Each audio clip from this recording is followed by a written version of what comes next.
Good morning everyone, আসসালামু আলাইকুম। আপনারা সবাই কিতা কথা ভালো আছেন নি? আশা করি সব ভালো আছেন। আমি আল্লাহর অশেষ রহমতে আলহামদুলিল্লাহ ভালো আছি।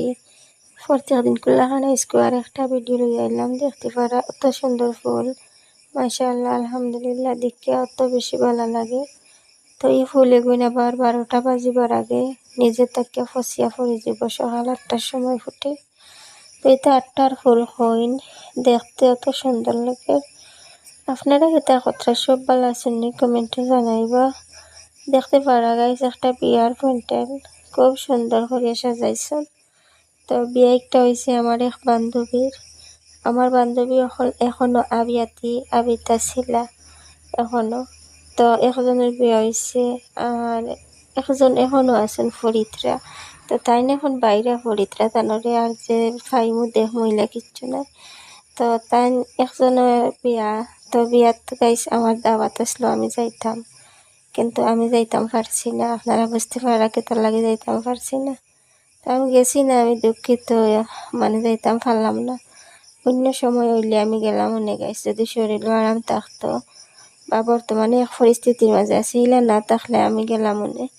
আমার মানে খুব দেখিয়া আফসোস লাগে যে আমি গেলাম অনেক, কিন্তু যাইতাম পারছি না। না যাওয়ার কারণে আমি কইছি যে শুনছি খুব সুন্দর প্যান্ডেল বানানি হয়েছে আর খুব সুন্দর করিয়া। তো শুনিয়া কইলাম যে আমার একটা ভিডিও দিয়ে আমি দেখবো। তো আমার বান্ধবীর ছোট বইনে ভিডিও করিয়া আমার দিচ্ছেন দেখবার লাগিয়া। বিয়ার আগর দিন করে ভিডিও একটা বিয়া হয়ে গেছে গাইছে, এখন বিয়া হইয়া জামাইয়ের ঘর তাইন। আর খুব সুন্দর লাগে। আমি ভাবলাম একটু আমার ইউটিউবে রাখি দিই, কোনোদিন দেখবো। ভিডিওটা কিন্তু লম্বা ভিডিও আসলো। তো আমার ইউটিউবে শেয়ার করতে হইলে ভিডিওটা মোবাইলটা একটু ফাতাই করে ধরিয়া ভিডিও করতে লাগে, আর লম্বা করিয়া ধরিয়া ভিডিও করলে ইউটিউবে হয়েছে গিয়া। এর কারণে গিয়া ভিডিও সুন্দর করে দেখা গেছে না। আমি গাইস পরিস্থিতির মাঝে পড়িয়া গিয়া আমি একদম মুরব্বী, মানে বয়স্ক হয়ে গেছি গিয়া, একদম বুড়া হয়ে গেছি। কিন্তু আমার লগর ফুরিনতে এখনো ফরিদরা। আর একজনের তো আপনার দেখাইলাম বিয়ে হয়েছে। এখন দেখতে পারে আমার নাতিন, মানে আমার আফার নাতিন, তো আমারও নাতিন তানোর নানারে এটা খালি শার্ট পিন্দাইয়া দিতরা।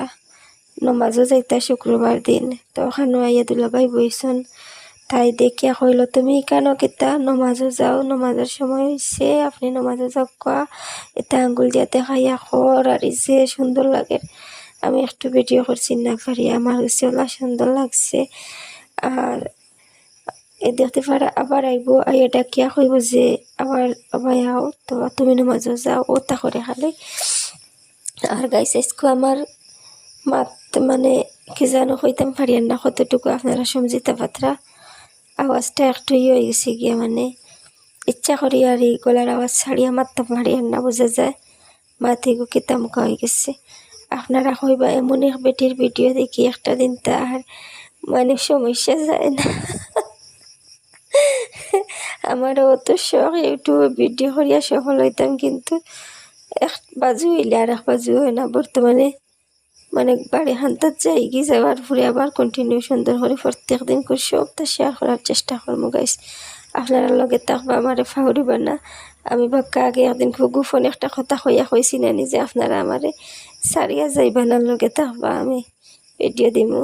আর আমার ভিডিও সুন্দর নাই গেছে আমি বুঝি, আপনারা যে দেখই নখানো বেশ আমার ভিডিও একবারে সুন্দর নাই। এখন আমি বাড়ির যেতাম, তো ছোট্ট একটা স্কেডিন রয়েছে দেখিয়া। আর এখন আমি আমার ঘরে যাই, স্কেডিনটার খান্দাত গেছি না গাইছে, জাস্ট কেউ ভাই একটু দেখছি দেখিয়া আমি আমার ঘরে যাই। তো গরু আইয়া দেখি গাইছে রেচার বাবা কাজ করা, আমি তোরা খাবার লইয়া ইসলাম চা। তো সকল সময় আমি চা আনিয়ে দিতাম পারি না, মানে ইচ্ছা করে নিয়ে দেওয়ার, কিন্তু লইয়া যাইতাম, মানে রান্দিয়া লইয়া যাইতাম, আমার ইচ্ছা করে না। খার হাজবেন্ডের লগে গাইস খার মায়া নাই, তো সবর উতরা তাহবো না হোক আছে মায়া একটু তাহবো, কিন্তু আমি যে খাইতরা না খাইয়া খাম হতরা আমি দেখি। আর কিন্তু ইচ্ছা করে যে আমি কিছু বানাইয়া দিলাম মনে ফুরি উড়ি যে কোনো কিছু বানাইয়া দিলাম মনে, কিন্তু গাইস আমি উঠিয়া যাই বানাইয়া লইয়া যাইতাম।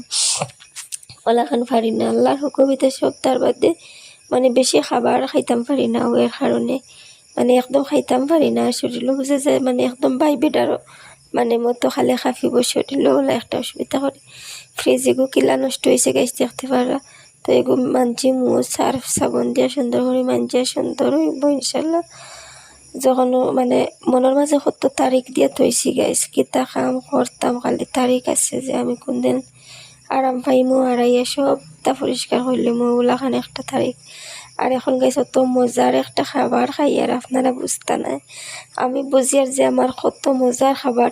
আপনারা অনেকে শুনলে কইবা পাগলামি খাওয়া, কিন্তু আমার কাছে যে কত মজা লাগে গাইস, এটা খেতে আপনারা চিনফারানি। এটা দেখতে জলপাইয়ের মতো লাগে, এটা জলপাই নাই গাইস, এটার নাম শুনলে আপনারা আমারে পাগল হইবা। দেখতে কিন্তু সেম জলপাইয়ের মতো লাগে, জলপাই বলতে তো বেলফুই হই আমরা, ওটার লাখান লাগে, কিন্তু এটা বেলফুই না, এটা গাইস আমরা ছোটো আমরা এখনো আমরার ভিতর বড়া ধরছে না, আর সারাটা আমরা নরম বড়া ওরা সবটা নরম। আর যে মজা লাগে আর খাইতে লবণ দিয়া মরিচ দিয়া যে ভালো লাগে খাইছি গাইস, 12টা খাইছি, ওটা মানে অত ভালো লাগছে আলহামদুলিল্লাহ। আর এটা গাইস কোনোদিন আগে খাইতাম না, এখন কইছে মজা লাগে, জানি না এই মজা এগো কতদিন রইব। আমি আপনারা বয়স দিতে আসি লাগি স্যার, খারাপ পাইবা না, হাসা হতা যখন যে মজা লাগছে। আর এখন আমি মানে সুপারি আনছি, রেজার্ভ ভালো গেছে আনছি না এনে বিস্কুট দিয়া, আর সুপারি আনছি ফান আনছি। তো রেজার বাবা আমার ফোন দিছিলাম, বললাম কিতা চাল লগে সুপারি খাইবা এনে কিতা আনতাম, কইছেন সুপারি আনিও। আমার সুন্দর করে একটা সুপারি পান শুন সাদ্দা দিয়ে বানাইয়া দেওয়া, আমি কত সময় খাইয়া খাইয়া কাম করব, তো আমি সাদ্দা বেশি দিলাইছি, আবার কমাইয়া দি তাই মুখটাকে খোয়াইয়া আবার কমাইছো, মানে ওগুলাখান একটা অবস্থা দিছি, তাই একটা ফান বানাইয়া হলাম খাও বেশ করিয়া। আর এখন গাইস দেখতে পারে আমার সরুতে এখন চাইন খালি গান আনি ছেলেফর উপরে উঠে যাইতা, তো ছেলেফর উপরে উঠিলে গাইস আমি রিক্স লাগে এগুলো উঠিতে সময় যে বাসর নাইনি। আমি কইলাম তারারে বোঝাইয়া যে কোনোদিন আল্লাহর হুকুম হয় যদি ফাঁকা দিয়া যখন সিঁড়ি দিব তখন উঠিবাই, আর এখন বাবু উঠিও না ফোরবাই, তো তারাই তা কথা আর শুনেনি। তারা চাই জ্ঞান উপরে উঠি, তো আর আমার জানো যে কিতা করে তারাই উপরে উঠার লাগলে আমার ডর করে বুঝে যায় বাঁশরি তখন সময় সিঁড়ি জীবনী কিতা হইবনি। আমি নিজেও গেছি 2 দিন উঠেছি, 2 দিন আপনাদের লগে শেয়ার করছি, আমি উঠতাম পারি না, আমার ডর লাগে, আমার সময় উঠিতাম পারি না। আর আমার বেগুন গাছে বর্তমানে বেগুন ধরা বাদ দিলেছে, কতদিন ধরছে, এখন আর নয়া ফুল দেখা যান না, বাদ দিলেছে ওলা একটাইও। আর উন্দাল ওখানারি আমার কিচেন ওখান কাম কমপ্লিট করিয়া ওখানোর মাঝে আইছি মো গাইস, আইয়া ওখানোর মাঝে তাকমু তাকিয়া তাকিয়া মানে বেডরুমের ভিতর কাম কমপ্লিট করমু। আপাতত অন্য আইছি মো 4-5 দিন ভিতরে, আর লাগলা রইয়া আর কষ্ট লাগে বাড়ি হবারে। এখন গাইস রাইতকু এখন রাইত অপেক্ষা করতে করতে রেজার বাবা যাইরা না কল দিছিলাম মোবাইলে, চুইস অফ পাইছি, চুইস অফ চার্জ ডাউন হইয়া চুইস অফ হয়েছে। আর আমার জানো যে ডর করছে, কইলাম চুইস অফ মোবাইল, আর বাক্কা রাইত হয়ে গেল। আইনাখানে আমি টসে লইয়া গাইস দৌড় দিয়ে আইছি, আইয়া দেখি তাই না কোনো কাম কতরা, কইলাম তুমি আইও বাড়িত, আমারে বকিতরা কইরা তুমি অত রাইত আইলাই কি একলা, কইলাম দেখিয়াই তুমি আনাখানে মোবাইল চুইস অফখানে। দেশের হালত গাইস একবারে বলা নাই, আমরা রিসাইটের হালত মানে মণিপুরি গাঁত আর ইন্দু গাঁত আমরা মুসলিম 2টা ছেলে গেছিলা গত 3-4 দিন আগে ঘটনা হয়েছে, 3-4 দিন না 3 দিন আগে ঘটনা হয়েছে। আমরা মুসলিম 2টা ছেলে গেছিলা ইন্দু গ্রাম, আর আমরা মুসলিম ছেলের গরু হারিছিল, তো সন্ধ্যার সময় গরু হারিছে, আর তারা তুকাইয়া রাত প্রায় 8-9টা বাজে গেছে ফাইয়া গরু লইয়া বাড়িতে আইতে সময় এত বেশি মারছন আর একদম গুল্লি হরিচ্ছন। তো মারতে মারতে মারতে মারতে বর্তমানে তারা শিলচর মেডিকেল কলেজ মানে শিলচর মেডিকেল ভর্তি তারা আছেন বর্তমানে, ওগুলা একটা অবস্থা। আর ইতা লইয়া গাইস বর্তমানে কোন সময় হিন্দু মুসলিমে লাগে যাব ওগুলা একটা মানে ভাব, কোন সময় জানি না মুসলিম তকবির দিয়া বার হয়ে যাবা। আজকে শুক্রবার, আজকে প্রায় 10,000 মুসলিম এখানে হয়েছেন, মানে লড়াই হর্তা করিয়া, কিন্তু পুলিশ প্রশাসন মাঝে পড়ছে, এসপি সকলাইয়া পড়িয়া একটা লাইন হয়েছে। তো কোন সময় কি তাই ঠিক নাই, হলো একটা পরিস্থিতি খুব খারাপ, আমরা এই সাইডও খুব বেশ খারাপ গাইস পরিস্থিতি, দোয়া করবা আপনারা আমরা এই যে একটু বিজেপি সরকার মানে সব হিন্দু গেছে আর মুসলমানের উপরে এত অত্যাচার আর একদম বিনা দোষী বানাই বানাই মুসলমান দরিয়া মারে রোলা একটা অবস্থা আরে। তো যাই হোক আল্লাহ বালা রাখতা আর মনের মাঝে ডর আরে কোন সময় কিতা হইব ডর, এর কারণে রেজা বাবা হইলা তুমি আইসাও বাড়িত আর খামর খামরাই বেশ কাম করলারা কইয়া তো বাদে লইয়া আইসি গাইস। আজকের ভিডিও খেয়ে দেখছো একটা কমেন্ট করবা প্লিজ আপনার যদি সময় থাকে। আর আজকে তো হান্তা হোক আমার ভিডিওটা সুন্দর নাই তো বুঝে আপনি দেখছেন তো সময় আপনার অসংখ্য ধন্যবাদ। সুন্দর ভিডিও বালা ভিডিও বানাইবা ব্লগ সুন্দর করে বানাইন গেছে আমিও দেখছি মানুষে বানাইছে সুন্দর ওই ব্লগ, কিন্তু আমার এটা আউরি আমিও সুন্দর করে দিবার চেষ্টা করবো। আপনারা যদি দেখুন ওখানোর লাগেও আমি খুশি। আপনারা অসংখ্য ধন্যবাদ। আগামী ভিডিও সময় থাকলে লগে থেকে দেখবা যতক্ষণ থাকুক। আসসালামু আলাইকুম, আল্লাহ হাফিজ।